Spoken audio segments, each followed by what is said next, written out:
Last week, we talked about how to stop reporting on your marketing metrics and start telling the story behind them. We covered the four types of data stories: confirmation, revelation, warning, and opportunity, and explored how to translate those stories into business relevance, structure a compelling narrative, and influence decisions.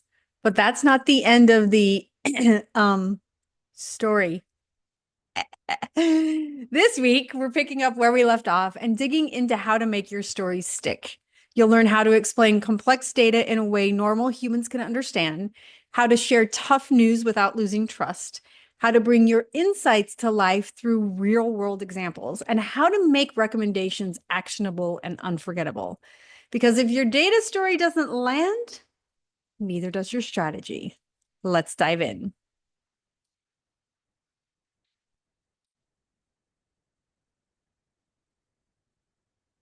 Welcome back to the Spin Sucks podcast. I'm Gini Dietrich. At this point, you have found the data in your story. You know, the story in your data.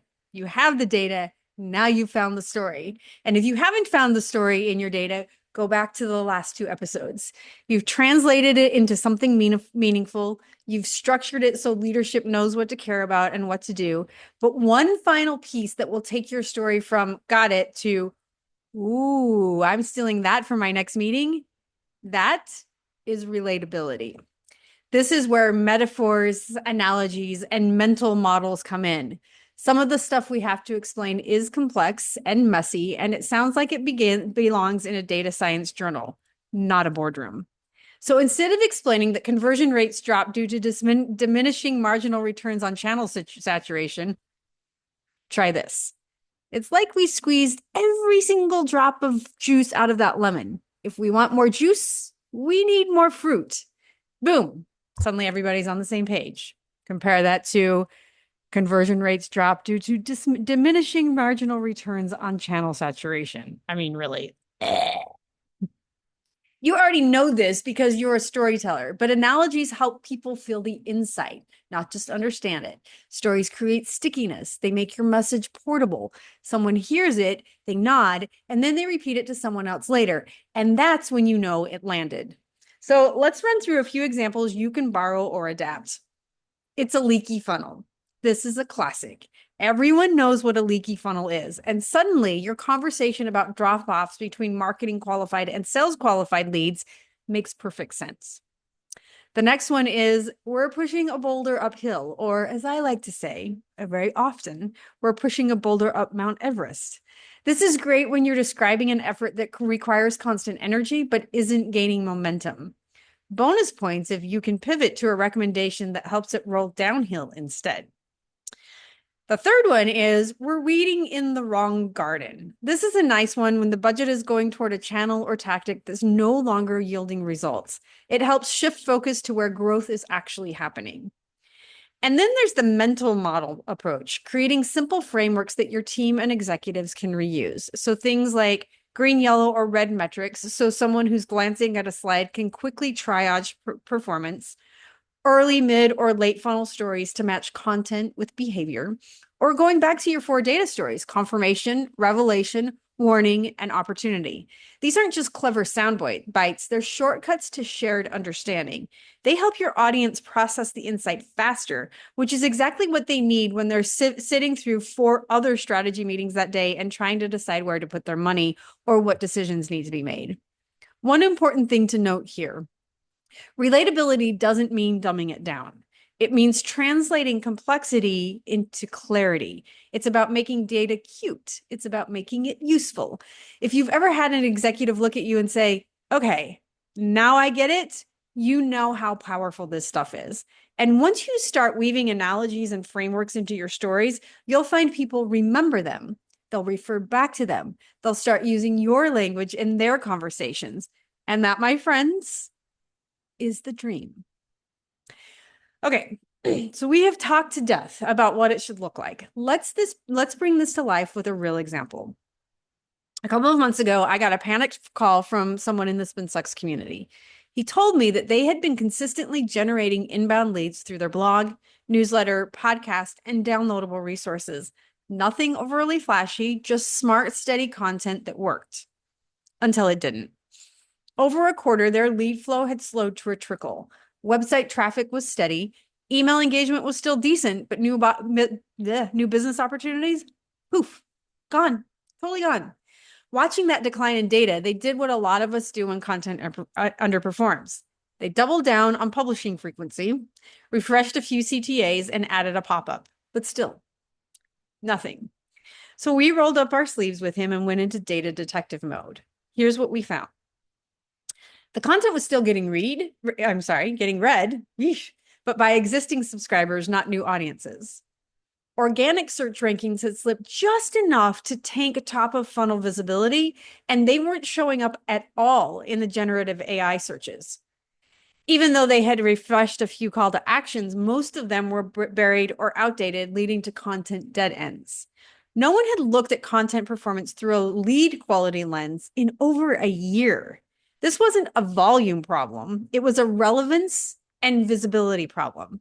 So rather than dump a pile of metrics in a slide deck and call it a day, we crafted a narrative around what the data told us.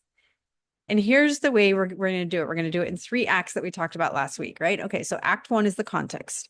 They were still creating great content, but it wasn't reaching new audiences or moving people toward a decision. Act 2 is the insight. They were optimizing for consistency, but not conversion. It was clear that their content strategy had not evolved alongside their audience needs. And then Act 3 is the payoff. Then we showed them how to fix it. We suggested they revisit audience segmentation, refresh high-performing content to improve search visibility, create clearer pathways from content to lead generation, and then bring back lead scoring so they could see what was working and what was not. Our community member didn't have to beg for more budget or stress about why it was working any longer. He was able to show his boss the problem, the path, and the potential, and he felt confident in the solution, which was immediately given approval. That is the power of building a narrative around your data. You're sitting on insights like this all the time, but without the story, without the narrative, they get lost in the noise. The story doesn't rise to the surface, and as a result, neither do the strategic decisions you want to drive. So if you're wondering how to get leadership to stop skimming your reports and start listening, show them what the story means, and then tell them what to do with it. So far, we've looked at how to make your data relatable, how to turn it into clear, structured narrative, and how to bring it to life in a way that makes people lean in, not tune out. But what happens when the data doesn't tell the story we were hoping it would? When the numbers aren't great, or worse, when they contradict one another? That's where we're headed next. I'll be right back.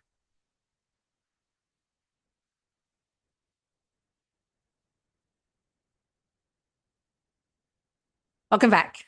Before the break, we discussed using analogies, frameworks, and real-world structure to make your data stories easier to understand and harder to ignore. Now, let's talk about the messier side of data storytelling. What to do when your numbers don't tell the story you want, or when they're confusing, or when they raise more questions than answers. I know this is uncomfortable, but this is where real credibility is built. Just like real life, not every data story has a happy ending. Sometimes your conversion rates are down. Sometimes that campaign you swore would crush it absolutely did not. Sometimes the data is confusing or incomplete or contradicts itself like it's trying to gaslight you. And when that happens, the temptation is strong to quietly slide that deck under a stack of papers and move on.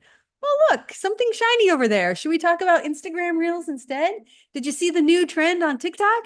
But here's the thing. Your credibility doesn't come from only sharing the wins. It comes from telling the truth, even when it's uncomfortable, and showing that you've thought through what to do about it.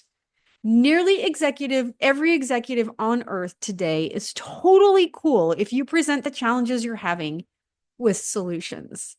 No one wants to hear the problems and then have to lean in to fix them. But if you present the issues with the solutions, you will be a winner every single time. So let's talk about how to tell the more challenging stories without undermining trust or sounding like you're making excuses. Step 1, lead with honesty. Don't bury the bad news on slide 17. Don't talk in circles hoping they won't notice. Don't talk about the latest ticky-tacky trend. Just name it. Our email engagement is down 20% compared to last quarter. The landing page didn't perform the way we expected. We missed our marketing qualified lead goal this month.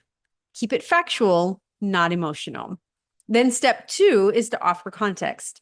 Is this a trend or a blip? Did something change in the market? Have the algorithms changed? Was the competition down too? Was the test designed to push limits on purpose? Add the perspective they need to make sense of what happened. This is where you can remind them that marketing is a system and not every piece of it performs perfectly at all times. The key is in how you respond. And then step 3 is to come with a plan. This is the most important part. Bad news without a recommendation is just a bummer, but bad news with a proactive fix, that's leadership. Engagement dropped after we changed the call to action. We're reverting back and we're going to A/B test new copy this week. Leads are down, but we're seeing stronger intent signals from the ones we are getting. We're going to shift spend to prioritize quality over volume. The webinar flopped, but registration showed strong interest in the topic. So our next step is new format, same theme. You're not just saying, here's what went wrong. You're saying, here's what we're doing to fix it. And sometimes the tough data becomes the story that earns you the trust that you need. Because when you show that you're not afraid to confront problems head on and that you have a strategy to fix them, you build credibility. And credibility buys you more room to experiment, more buy-in, and yes, more budget. Oh, and one more thing. Messy or contradictory data, don't be afraid to just say, we don't have a complete picture yet, or we don't exactly know what's going on yet. We're going to find out, but we're not there. That's not a weakness. That's transparency. Just make sure you outline what you're doing to get better data and what you can infer in the meantime. Because your job is not to have all the answers, it's to lead the thinking, even when the answers are still fuzzy. Okay, so now you've told a clear story, you've wrapped it in a relatable framework, you've even delivered the hard truths with grace and a game plan. Now comes the part where so many presentations just kind of fizzle out. You know the moment, you wrap up your data walkthrough, wait for the applause, and instead hear crickets. Or worse, someone says, cool, thanks for the update, we'll see you next month, and then moves on to the next agenda item. No, not today, Satan, not today. If your insight does not lead to action, it's just trivia. And while trivia is fun at bar night, it's not exactly career advancing. So let's talk about how to bridge that final gap from here's what we found to here's what we're going to do about it. First, create decision points. Do not leave your audience wondering what they're supposed to do with what you just told them. Spell it out. Literally say, based on this data, we have 3 options. Or, this insight suggests we should do either A, B, or C. Or our recommendation is to double down on what's working and shift budget from X to Y. You're not just presenting the insight, you're shaping the next step. So step 1 is to create the decision points. Step 2 is to make it simple. If you've ever watched an exec get visibly overwhelmed 3 minutes into your perfectly planned data walkthrough, you know what I'm talking about. So make it easy for them. Build lightweight frameworks like do more of this, do less of that. Start this, stop this, continue this.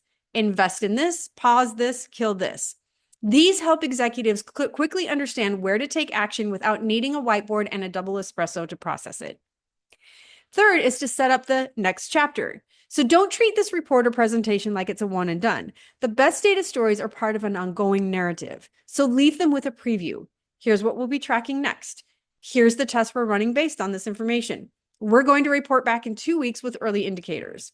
This turns your insight into a drumbeat, not a one-time mic drop. It reinforces your role as a strategic partner who isn't just reporting the past, but shaping the future.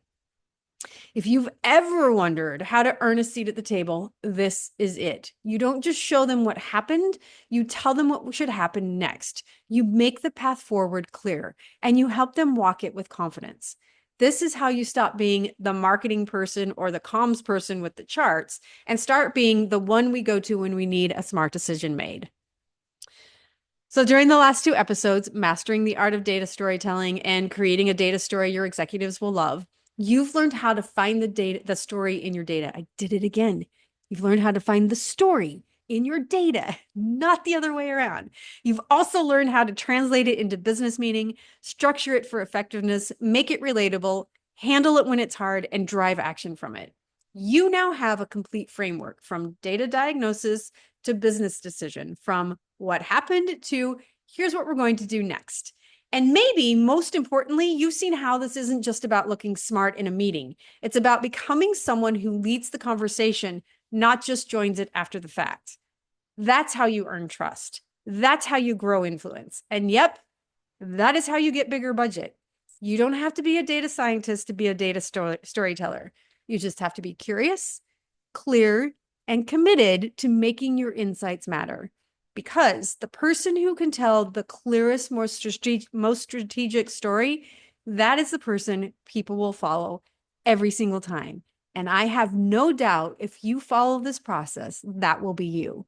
So until next time, go tell a better story.